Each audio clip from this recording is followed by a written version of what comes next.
Hi guys, మరొక వీడియోతో మేము ముందుకు వచ్చానండి. గోంగూర చూస్తున్నారుగా ఎంత ఫ్రెష్గా ఉందో.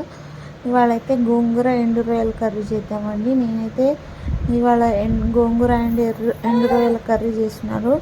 ఇవి మనం ఎండు రొయ్యలు అండి, ఇవి చిన్న రొయ్యలే. వీటిని మనం తల తోక తీసేసి ఇలా కొంచెం హీట్ వాటర్లో పెట్టుకొని ఇలా కొంచెం కడుక్కోవాలి. కడుక్కున్న వాటిని ఏం చేయాలంటే ఇలా మొత్తం నీట్గా అయిన తర్వాత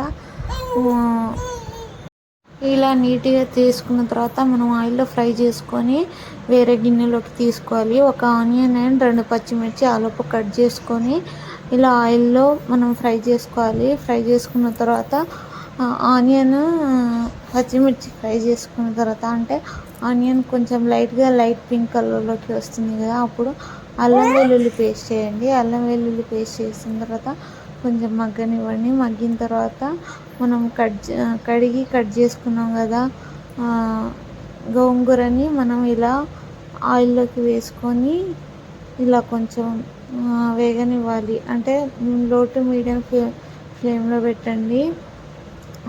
పెట్టుకున్న తర్వాత ఇలా మొత్తం మగ్గనివ్వాలి. మగ్గనిచ్చి ఏం చేయాలంటే అందులో కొంచెం పసుపు వేయండి. పసుపు వేస్తే కొంచెం మంచిగా స్మెల్ రాదు. అంటే ఎండు రొయ్యలు కొంచెం నేనైతే ఇలా స్మెల్ రాకుండా కొంచెం హీట్ వాటర్లో కడిగాను కదా, సో ఇలా మనం పసుపు వేసుకోవాలి. పసుపు వేసుకొని కలపండి. మొత్తం కలిపిన తర్వాత అందులోకి కొంచెం మగ్గిద్ది కదా, మగ్గిన తర్వాత ఉప్పు కారం వేసేసి అందులోకి డీప్ ఫ్రై చేసిన ఇలా ఎండు రొయ్యలు వేసేసి మొత్తం ఒకసారి కలపండి. కలిపిన తర్వాత మనకు రెడీ అవుతుంది.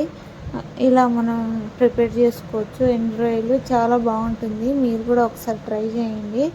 Okay guys, bye.